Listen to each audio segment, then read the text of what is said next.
अल्लाहुम्मा सल्ली अला सय्यिदिना मौलाना मुहम्मदिन व अला आलि मुहम्मद। अल्लाहुम्मा सल्ली अला सय्यिदिना मौलाना मुहम्मद मलाइ समावाति मिलाइल अर्दि मिलाइल शुरूरीम। लाखों करोड़ों दुरूद सलाम मोहम्मद व आलि मोहम्मद सल्लल्लाहु अलैहि वसल्लम, जिनकी वजह से पूरी कायनात को तख्लीक किया गया।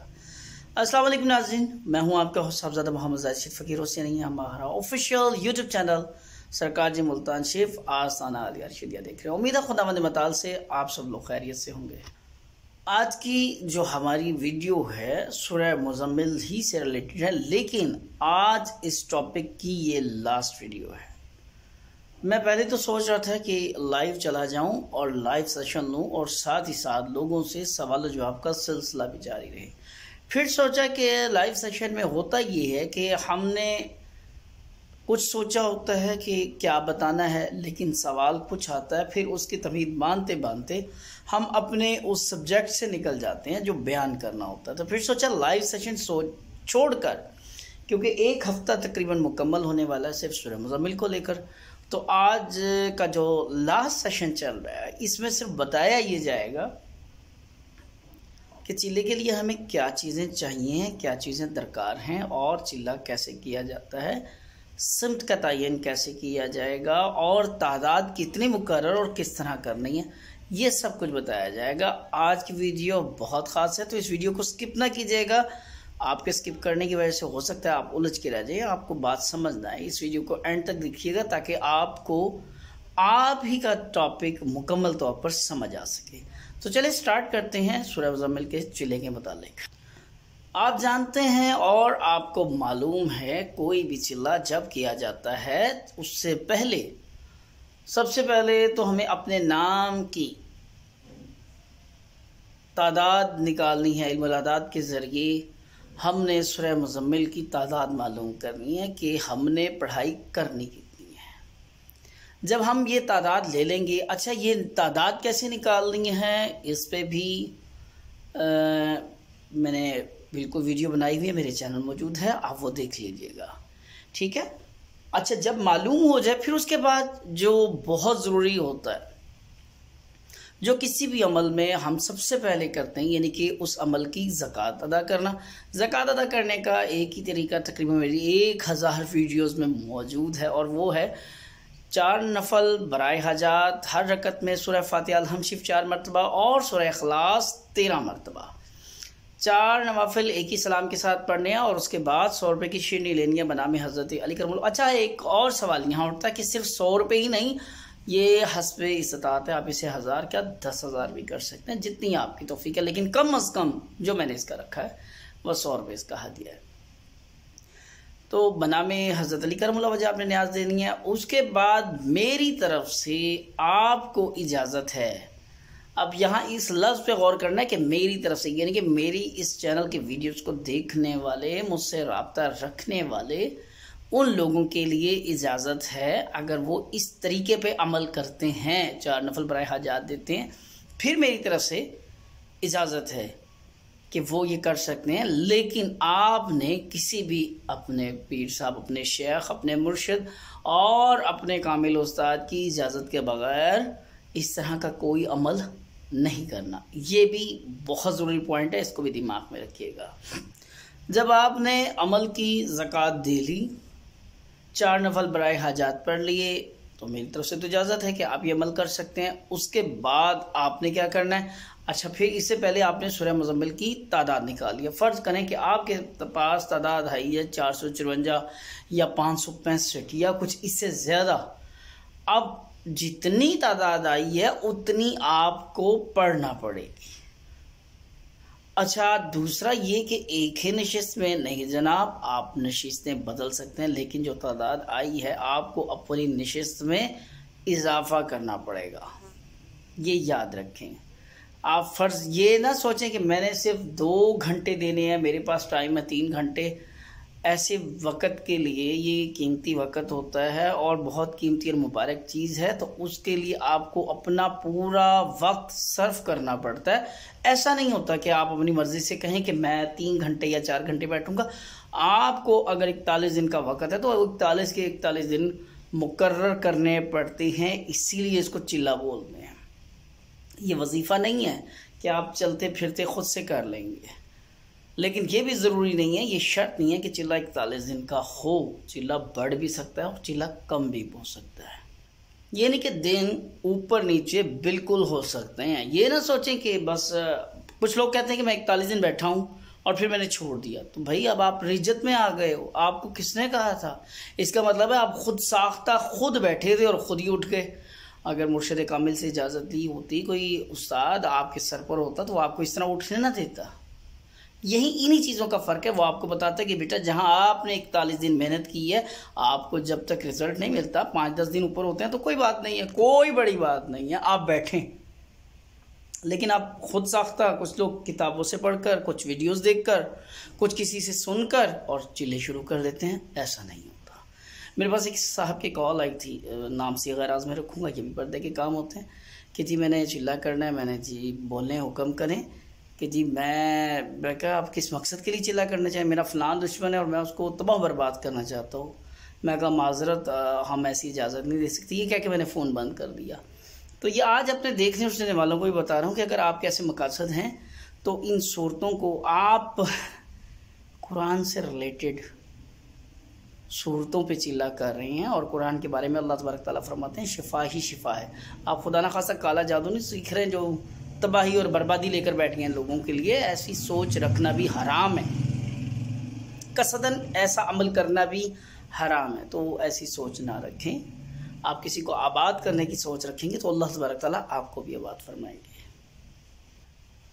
खैर, मैंने तो उनको इनकार कर दिया था और उसके बाद दोबारा उन साहब की भी कॉल आई नहीं और मैंने दोबारा उस नंबर को मिलाया नहीं, क्योंकि जिस गली जाना नहीं उसका नाम भी क्या लेना। हम आज के मौजू को जो डिस्कस कर रहे हैं वो है सूरह मुज़म्मिल का मौजू। अब मैंने आपको 3 चीज़ें यहाँ बता दी हैं, यानी कि 7 मिनट की वीडियो में ये बता दिया है कि पहले आपने इल्म तादाद के ज़रिए अपनी तादाद मुकर्रर करनी है, फिर अमल शुरू करने से पहले अमल की ज़कात देनी है, और तीसरा बहुत अहम पॉइंट जो आपको बताया कि ज़रूरी नहीं है कि 41 दिन हों, दिन आगे पीछे भी हो सकते हैं। और चौथा बहुत ही अहम पॉइंट बताया वो है आपने मुर्शिद कामिल, अपने उस्ताद, अपने शेख की इजाज़त के बग़ैर आपने ऐसा कोई भी अमल स्टार्ट नहीं करना। इन चीज़ों का बहुत ज़्यादा ख्याल रखना है। जब ये 3-4 काम आपके मुकम्मल हो जाएं, अब आते हैं स्टेप नंबर 5 की तरफ। और स्टेप नंबर 5 क्या है? वो है हमें सबसे पहले इन तमाम कामों से पहले, यहाँ स्टेप 5 हो गया लेकिन ये स्टेप 1, आपने सबसे पहले कोई भी अमल स्टार्ट करने से पहले अपनी रूहानियत को चेक करना होता है। और वो चेक करने का तरीका होता है उस्ताद मुअज़्ज़म के पास। उनसे आप रब्ता करें और उनसे कहें कि मेरी रूहानियत का क्या अंदाज़ा है कि मैं भी स्टार्ट कर सकता हूँ या नहीं कर सकता। आपके उस्ताद आपको बताएंगे चेक करने के बाद, देखने के बाद कि आपकी रूहानियत की मिकदार क्या है। अगर तादाद बढ़ानी हो तो कुछ वज़ाइफ जो आपसे पहले या आपके अमल में दाखिल हैं उनके लिए आपको कहा जाएगा, क्योंकि अगर आपके नागे चल रहे हैं, क्योंकि सूरह मुज़म्मिल का चिल्ला वही शख्स करेगा जिसने पहले चिल्ले किए होंगे। तो जिसने पहले चिल्ले किए हुए हैं उसके पास मखसूस चिल्लों की, अमलों की तादाद मौजूद है जो उसके रोज़ाना के वज़ाइफ में शामिल है। रोज़ाना की उसका मामूल है कि उसने वो उतनी तादाद में फ़लाँ वजीफ़ा, फ़लाँ कुरान पाक की आयत, फ़लाँ दुरूद ताज वो उसने पढ़ना ही पढ़ना है। अगर उसे उनकी तादाद का नागा चल रहा है तो मुर्शिद कामिल उसे देखेंगे, उसे कहेंगे कि पहले ये अपने नागे पूरे करो ताकि आपकी रूहानियत बढ़ सके, और उसके बाद आपने चिल्ला स्टार्ट करना है। जब तक आपकी रूहानियत 85% पे, कम अज़ कम 90 पे ना आए, उस वक़्त तक आपने कुछ स्टार्ट नहीं करना। और अगर कुछ कमी बेशी है, 65 या 70% भी है, तो मेरी जो नाकिस राय है आप लोगों के लिए वो यही है कि खुदारा अभी आप स्टॉप करें, अभी आप रुक जाएं, अभी इसको तवातर से ना जाने दें जब तक आपकी जो मतलूबा तादाद है वो मुकम्मल नहीं हो जाती, जब तक आपके नागे पूरे नहीं होते जो पहले से अमल किए हुए हैं। अगर उसके नागे चल रहे हैं पहले वो पूरे करने हैं। और अगर ये उस्ताद को भी सोचना होगा, अगर शागिर्द आपका बहुत बेचैन है, बहुत शोर करता है कि नहीं जी मैंने करना है और मुझे जल्द है, तो उसे यही कहें कि बेटा ये पहले पिछले नागे आप पूरे करें और उसके बाद फिर आगे आपने आप बढ़ना है। जब तक आपके पिछले नागे चल रहे हैं आप आगे जा ही नहीं सकते। अच्छा, उससे नुकसान क्या होगा?